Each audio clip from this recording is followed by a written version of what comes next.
Welcome to my poker voiceover demo. It's a game of luck or a game of skill.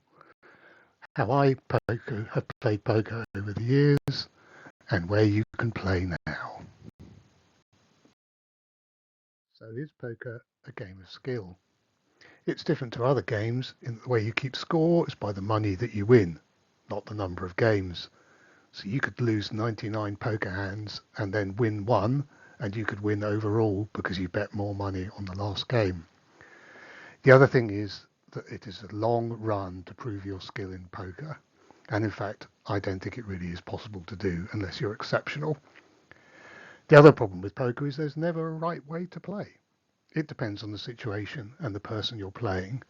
A bluff against a good player won't work against an amateur because he doesn't know what you're trying to say with your hand.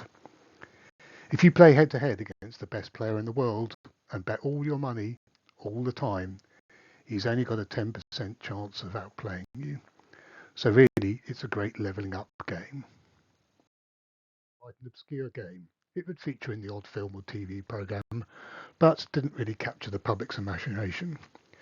This changed when they came up with the whole camera, so you could see what hands the players were playing. This featured on a late night Channel 4 programme, and then led eventually to the internet boom when you could play online. You can see poker in a few films. Rounders is quite a well-known one, and the James Bond film Casino Royale actually had a reasonably convincing poker game in it. Unfortunately, online scandals came along where people were cheated, and the US government cracked down, and so bookies lost interest in trying to sponsor people to play in the game. And finally, the UK government decided that the poker was not a game of skill, so therefore you could not have amateur poker clubs. And that pretty much killed the game off. Playing poker in the 1990s in a home game with low stakes. Occasionally I would visit the casino, the Victoria, in Edgware Road, which is the UK poker headquarters at that time. There was a high-low game that used to be played amongst my banker colleagues, but I never really played it because it was too high stakes. On my round-the-world trip in 1999, I visited Las Vegas and I played in the World Series of Poker Satellite. I actually won that small tournament, and that's probably where I got a bit more of the bug. The Channel 4 late night poker program came along in 1999, and this featured Texas Hold'em and cold cameras. Personalities emerged, the Devilish and the Hendon Mob, and Victoria Corrin. In November 2000, Ladbrokes had a Poker Million tournament, which was televised and won by a chap called John Duthie. Internet poker boom really took off in the 2000s. I won a few tournaments on the back of that, buying a plasma TV in 2003, and a couple of years later winning the most money that I've ever won in the UK tournament at the Gutshot Poker Club, which is in Clerkenwell. Over that time, Ladbrokes was keen to sponsor UK players to go and play in the World Series of Poker, the largest tournament in the world, and I was fortunate enough to win a couple of seats to do that. And that meant that I could go over there, free hotel and entry to the biggest tournament in the world. But it was not to last.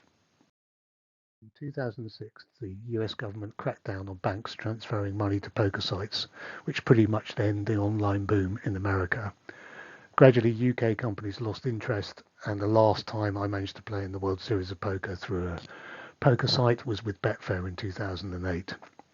In the UK, it was decided by the UK government poker was not a game of skill, so the owner of the Gutshot Club had to close it down because he was running an illegal gaming den.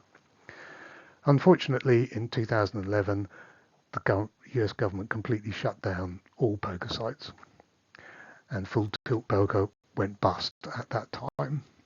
It was over. 12 onwards, the only growth was in Europe and Asia, not America. PokerStars bought the remembrance of Full Tilt Poker, and there was a certain amount of lobbying in the US, but the only thing that really changed was a few states legalized poker.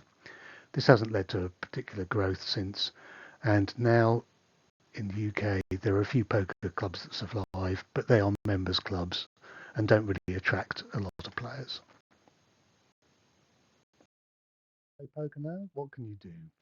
You can still play online at PokerStars, the biggest online site in the world, but I recommend playing tournaments, not cash games.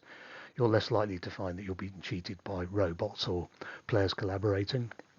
You can go to the Victoria Casino on Edgware Road, which is still headquarters, and Grosvenor and Genting casino chains run the odd tournament here or there. The biggest club in the UK is the Dusk Till Dawn in Nottingham, and that's a pretty good place to play. Alternatively, find a home game with some of your friends, or you'll find pub tournaments where for £5 or £10 you can have a couple of hours of your poker